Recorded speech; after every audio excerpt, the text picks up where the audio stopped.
ഓസ്ട്രേലിയയ്ക്ക് എതിരായ 5-ാം ടെസ്റ്റിൽ ഇന്ത്യക്ക് ബാറ്റിംഗ് തകർച്ച. മത്സരത്തിന്റെ ആദ്യ ദിനം അവസാന സെഷനിൽ ഇന്ത്യ 185 റൺസിന് ഓൾഔട്ട് ആയി.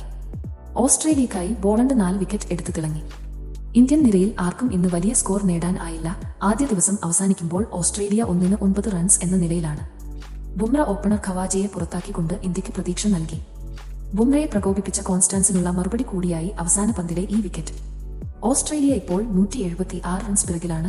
മത്സരത്തിന്റെ ആദ്യ ദിനം അവസാന സെഷനിലാണ് ഇന്ത്യ 185 റൺസിന് ഓൾഔട്ട് ആയത്. നന്നായി പ്രതിരോധിച്ച് കളിച്ച പന്ത് പക്ഷേ അവസാനം ഒരു അനാവശ്യ ഷോട്ട് കളിച്ചാണ് പുറത്തായത്.